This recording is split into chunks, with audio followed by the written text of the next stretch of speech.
ว่าเพื่อความโปร่งใสและเพื่อความที่อนาคตอยากให้มันมั่นคงอยากให้มันแบบว่าบ่อยากให้มันมีปัญหาพี่น้องเนาะหลายพี่น้องเนาะประมาณเกือบ90%ที่พี่น้องให้คอมเมนต์มาอยากให้ทางหมู่เสียงนี่ถามด้วยตัวตนเองถามทั้งแม่เราเลยนะพี่น้องเนาะทั้งแม่กับพ่อของทางอาเจียงเพื่อสบายดีล่ะโอ้ยใช้เฮือนหลังเก่าเจ้าไปใช้น่ะอันนี้เพื่อนนี่กับปุกเดอะเฮิงนะบ่หลังนี่นะถ้าก็เฮ็ดได้ประมาณหวังเดือนหลังอ๋อมั่งน่ะเป็นไม้เป็นยังมันเอาอันเก่าใช่มั้ยล่ะนี่นะอันเก่าเบิดเอารวมเบิดอยู่น้ำกันตัวนี้มีจะคนนี่นะ17คนโดยหนึ่งข้าวกินนี่น้ำกันเบิดบ่โดยมื้อละจักเทื่อจนหนึ่งข้าวเทื่อเดียวแต่ว่าเต็ม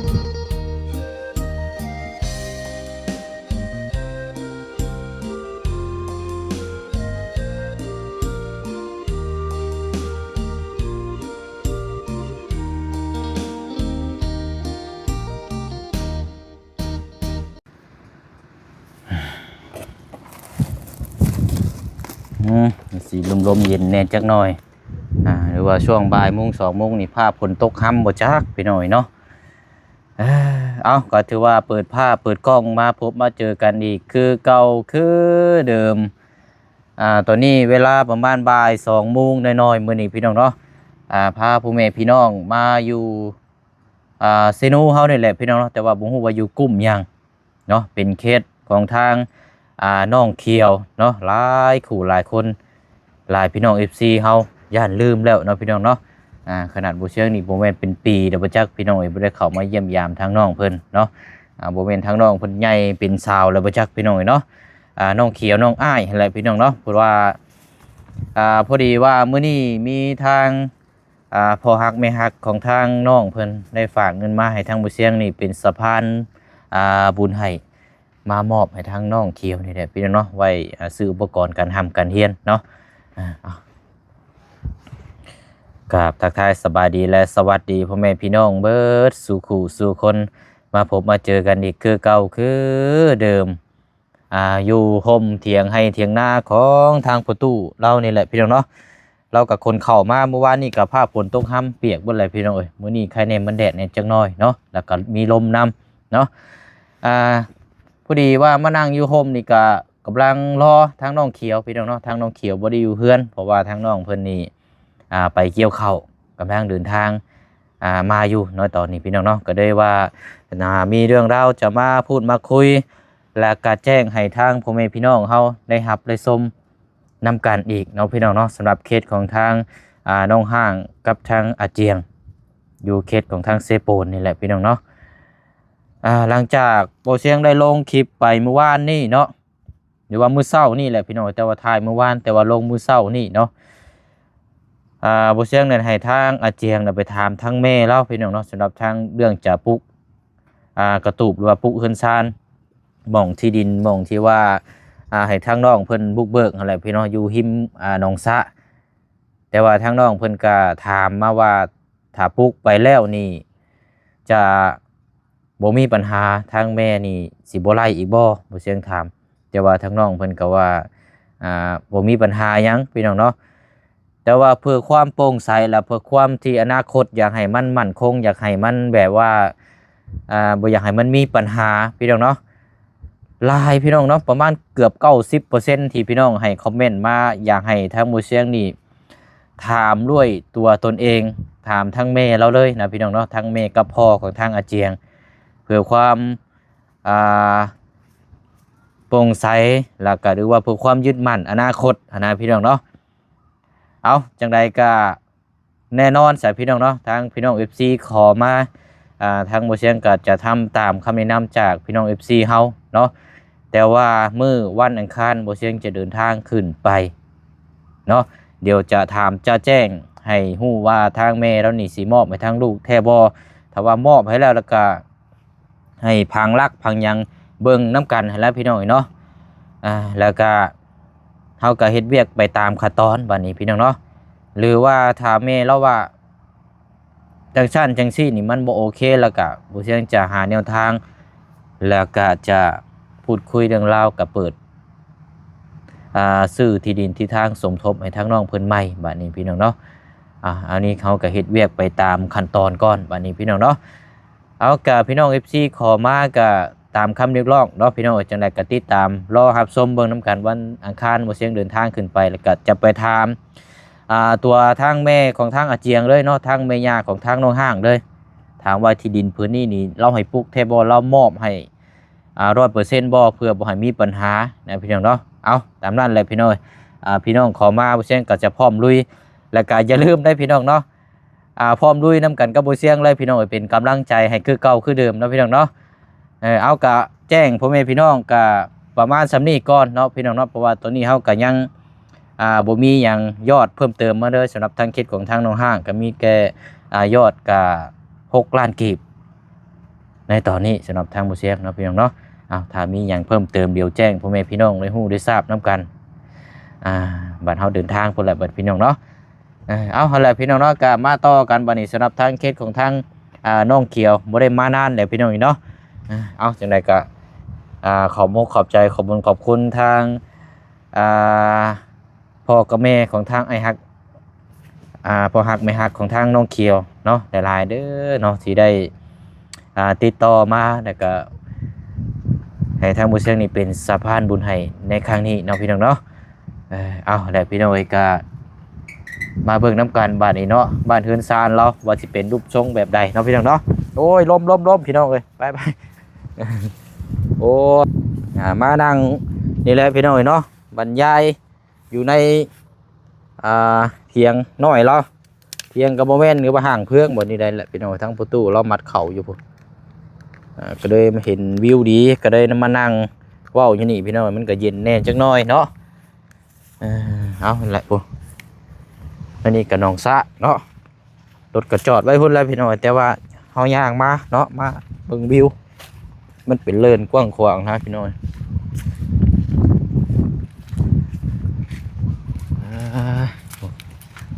ปลูกสวนผักเนาะจังหน่อยก็ขายในตลาดตะลีอากาศยามหนาวเนาะ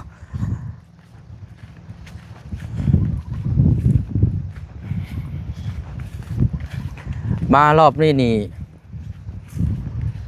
เบิ่งพี่น้อยเนาะเฮือนเรามากแล้วพี่น้อย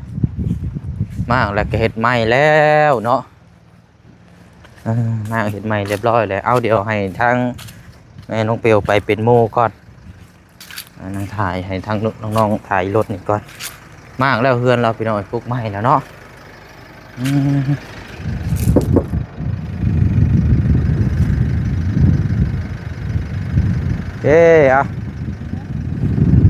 ให้ทางกันลูกๆนอนถ่ายอยู่นี่ก่อนก็ได้ลงมาจับกล้องให้นะแป๊บนึงสบายดีลูก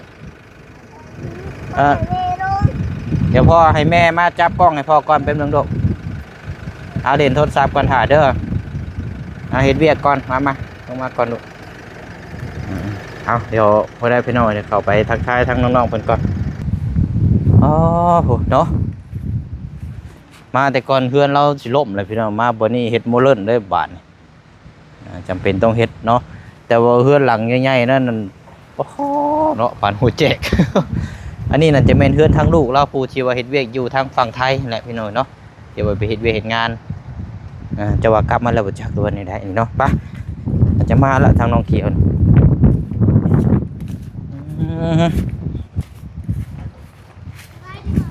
อ้าวสบายดีล่ะโอ้ยใช้เฮือนหลังเก่าเจ้าไปใช้น่ะ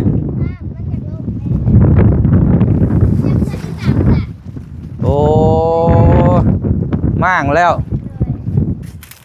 เห็ดไหมเลยบาดนี้เนาะโอ้ดีล้ออันนี้เนาะวันนี้พากันนอนอยู่นี่ใช่บ่ปะนี่นะเดี๋ยวเอาไปเชียงมึงนี่ไปก่อนไปเกี่ยวข้าวโดยฮากามากินนี่ยังลายอยู่บ่ข้าวยังหลายสองให้เกี่ยว2ให้เนาะอันนี้อันทางอันเพื่อนเอื้อยชุมเจ้าบ่หลังนี่นะเลยเพิ่นมาแล้วบ่นี่เพิ่นอยู่นั่นเพิ่นมาแล้วเพิ่นมาคลอดลูก โอ้เอาอันผู้นั้นหั่นบ่ โดย โอ้ เอามาเบิ่งเฮือนนำเนาะเป็นจังไดอยู่ดีไม่แห้งอยู่บ่ โดย เป็นไงเป็นสาวแล้วบัดนี้เนาะ สูงสมกับเสียงแล้ว แจ้นทางกันน้องอ้ายเด้ค่ะ นกอ้ายอยู่หน้า อยู่นาไปเกี่ยวข้าวคือกันบ่ โดย อืมยังเข้าโรงทำโรงเรียนคือเก่าอยู่บ่ เลยปีนี้ม .1 แล้ว มหนึ่งเลย เลย อ่านออกเขียนได้อยู่แล้วว่า ได้ เอาต้องถามก่อนนะ จุฬานี่ปห้ามหนึ่งยังอ่านเขียนได้แต่อ่านบ่ออก ใช้เขามีเตียงนั่งอยู่บ่ มีแต่อยู่ ป้าจะไปนั่งพุ่นก่อนก็ได้เนาะโอ้เนาะได้เฮือนบ่เลิ่นดังไม้เลยบาดนี้ ตัวเป็ด แล้วนี่ เอ้าเป็ดก็เข้าไปนอนอยู่ในเฮือนน่ะนี่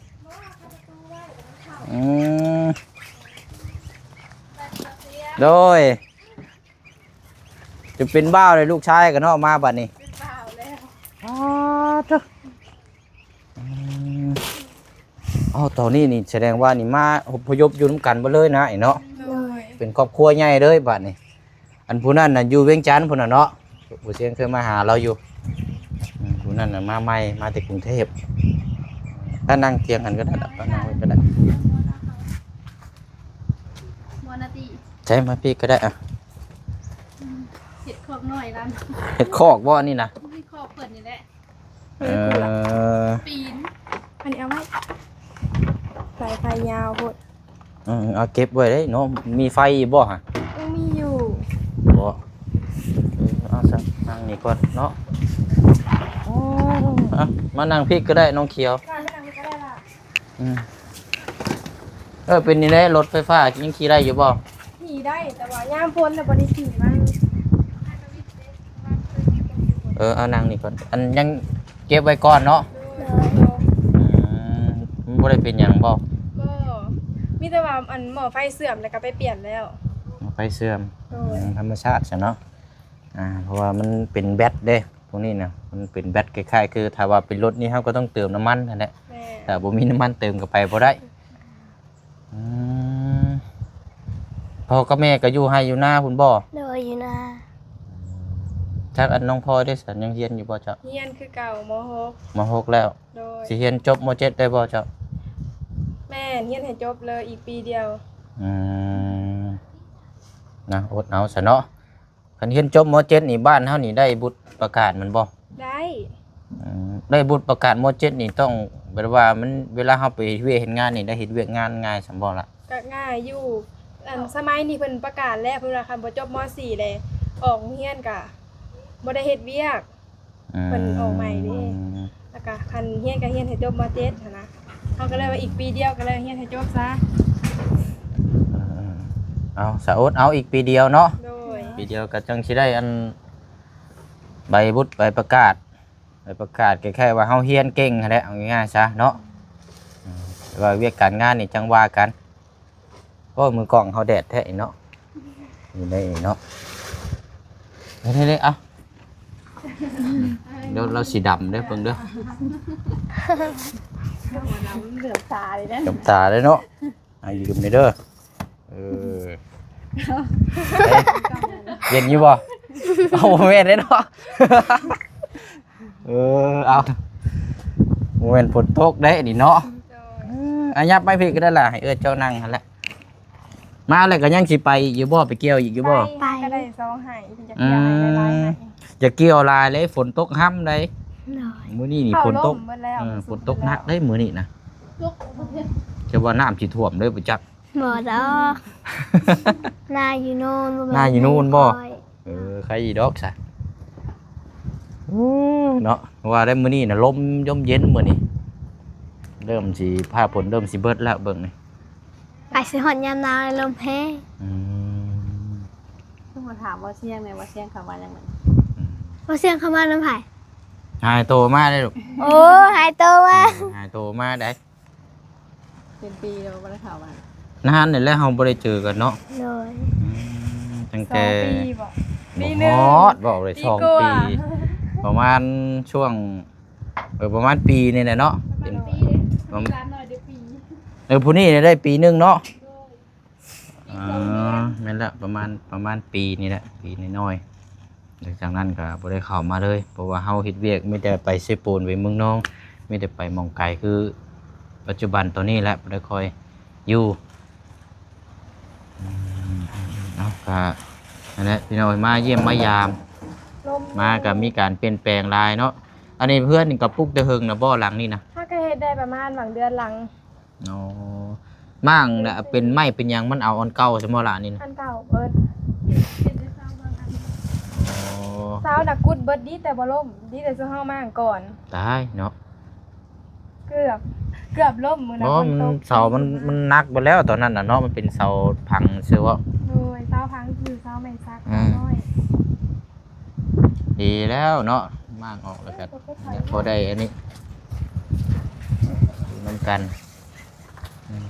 อันผู้เอ้ยอันมาแต่กรุงเทพมันก็นอนอยู่นี่คือกันบ่ล่ะนอนอยู่บ่ นอนอยู่เทิงนะ อืม ไม่เท่าก็มาอยู่พี่ ไม่เท่าอยู่ใช่นะ มาแต่บ้าน อยู่บ้าน มาอยู่พี่นำกันนี่ เนอะ ก็ที่ว่าก็เอารวมเบิดอยู่น้ำกันตัวนี้มีจะคนนี่นะ 17 17 คน โดย หนึ่งข้าวกินนี่น้ำกันเบิดบ่ เล โด ย ย มื้อละจักเทื่อจนหนึ่งข้าว เผื่อเดียวแต่ว่าเต็ม หมวดเดียวนี่อยู่อีว่ามื้อหนึงนี่ ใส่มวยไหนมวยใหญ่ โอ้บุหวดนี่บ่เอาแล้วเนาะใส่มุ้ยเอาเลย เหมือนบ่ได้ผล 17 คนทางเด็กน้อยหนึงอย่างรวมหมดเลยเนาะ แม่ เลย อืมโอ้เต็มที่ก็ต้อง1มื้อละ2เทื่ออยู่แล้วเนาะ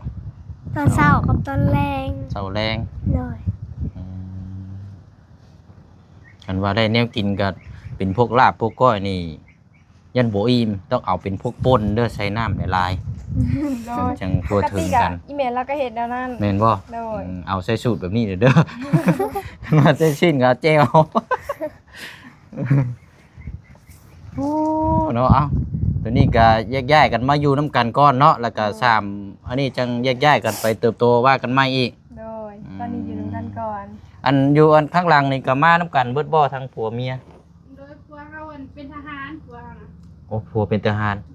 โอ้อยู่ในค่ายบ้านเฮานี่บ่ ชายอยู่บ้านเฮา โอ้ก็เลยอยู่นี่เด้อบัดนี้เนาะอืมทางอันนั้นได้ซะเพิ่นก็มานำกันเบิดบ่ โดย มานำกันเบิดเลยเนาะทางนั้นก็เลี้ยงคนน้อยเนาะทางนี้ก็เลี้ยงคนน้อยเอ้า โดย ไอ้ดอกลายคนอยู่เบิ่งซอยกันเนาะเอ้าบ่เชิงถามก่อนบ่นี่อันทางพอเพิ่นโทรมาดินนำอยู่บ่ กระโทรอยู่ โทรอยู่บ่ เลย เออเพิ่นชื่อว่านี่ได้นะ พอโฮมไม่ดา อืม เพิ่นยังจื้ออยู่ ยังชื่อจำไว้เนาะแต่บ่เชียงเพราะว่าไล่ชื่อว่าจำชื่อคำทางอ้ายเพิ่นบ่ได้พี่น้องเอ้ย แต่ว่าเอ้ามื้อนี้แหละก็ได้มาหาทางน้องเพิ่นก็นี่แหละพี่น้องทางพอฮักแม่ฮัก เลย ทางน้องเขียวเพิ่นก็ฝากความคิดฮอดคิดถึงมาหามื้อนี้ก็ยังทำยังเฮียนยังคือเก่าอยู่เบิ่นก็แม่นไปมื้อนี้วันอาทิตย์มื้อนี้เนาะ โด เลย ย เอาซะไปหน่อยเดี๋ยวสิมอบรางวัลให้เพราะว่าอันนั้นแหละทางพ่อเพิ่นฝากมาให้นี่แหละ เลย โอเคอ่ะ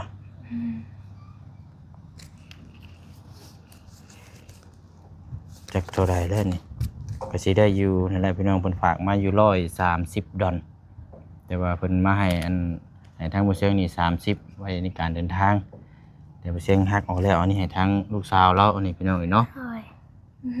เอาลูกนบมือเอาเด้อ เลย จำนวน2 ล้านกีบพี่น้อยเนาะว่าช่วงนี้ก็เงินก็ลงลายช่วงนี้ก็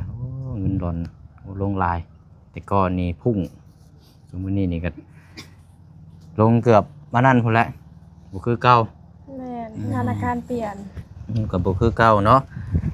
เอาบัดนี้ได้เงินแล้วสิเอาไปเฮ็ดหยังบัดนี้ สิไปซื้อเกิบขาด เกิบขาด ได้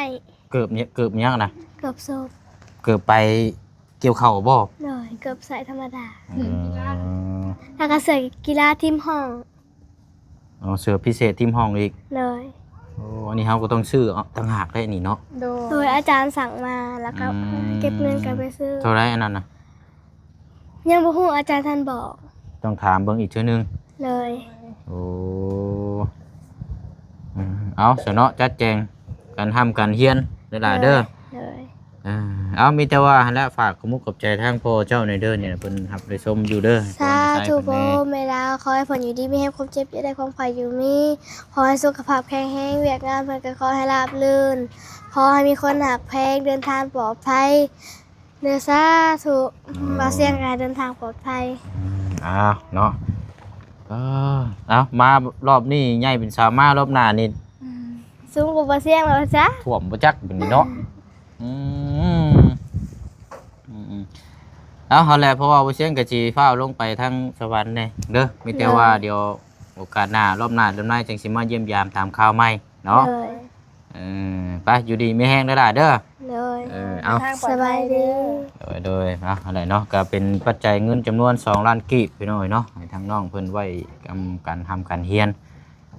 จากพ่อโฮมเนาะ เลย แล้วก็ เมดา เมดาเนาะพ่อฮักแม่ฮักเพิ่นและพี่น้องเนาะทางน้องเคียวเอาโอเคบาดนี้เนาะชุมเจ้าก็สิไปเกี่ยวข้าวต่อเนาะ เลย เอาอย่าเกี่ยวไว้ได้เด้อมันสิแล้วโมเมนต์เรามันสิเกี่ยวมันสิบาดมือ ไปบาดนี้เนาะมาอันแรกพี่น้อยมาก็เปลี่ยนแปลงลายเนาะมันเฮือนนี่จักต้นอันนี้บ่ซาวบ่อ๋อตโอ้ดีเนาะไอ้เนาะซาวต้นไงกูเฮือนเฮาอีก เฮือนเฮาจักต้นเกาะ15เนาะไปอันแรกเนาะกลับก็เด้อคนน้อยกลับก่อนมาคลอดลูกอยู่พี่เนาะแต่อะไรเนาะก็ถือว่าเป็นครอบครัวใหญ่แล้วบัดนี้พี่น้อยมาอยู่น้ำกันเนาะทั้ง17คนผู้ทั้งหมดทั้งมวลป๊าดเนาะการกินการอยู่นี่ต้องซอยกันเลยพี่น้อยเนาะไปอะไรพี่น้อยก็สิได้เดินทางไปหาทั้งวาเวงเข้าอีกก้อนบัดนี้เนาะเพราะมีเครื่องของที่วิเชียงซื้อก็น่าแหละไปบ่พบบ่เจอทั้งน้องเพิ่นละสิได้แวะเอาไปมอบให้ก่อนมื้อนี้กะแล้วก็พวกแนวอยู่ในกินน้ำคือเก่าคือเดิมนั่นแหละเนาะไปอะไรพี่น้องเนาะจังได๋ก็ฝากพ่อแม่พี่น้องติดตามแล้วก็เป็นกำลังใจคือเก่าคือเดิมเด้อพี่น้องเด้อเนาะเอาเนาะขอบคุณขอบใจขอบคุญขอบคุณทางอ้ายใจดีเนาะพร้อมครอบครัวที่ได้มอบหมายเสียใจว่างานในทั้งหมดซึ่งนี่เป็นสะพานบุญให้ในครั้งนี้เด้อเนาะเป็นธนปัจจัยเป็นเงินจำนวน2ล้านกีบนี่แหละพี่น้องเนาะให้ทางน้องเขียวเอาไว้ทุนในการทำการเฮียนเพื่ออนาคตที่ดีอนาคตเราพี่น้องเนาะไปมาทางใดกับไปกันจังสีบ่กล้าเว้าให้เพราะว่าเฮามีการทำเขียนฮู้อ่านออกเขียนได้นะพี่น้องเนาะไปอะไรพี่น้องเนาะจังได๋ก็อย่าลืมเนาะพี่น้องเนาะออกความเขียนน้ำกันอีกทีนึงสำหรับเคสของทางน้องห้างทางบ่าวเอาเจียงน้ำกันเนาะมื้อนี้ลาไปก่อนหรือว่าคลิปนี้ลาไปก่อนพบเจอกันในคลิปหน้าบ๊ายบายเด้อพี่น้องเนาะสบายดี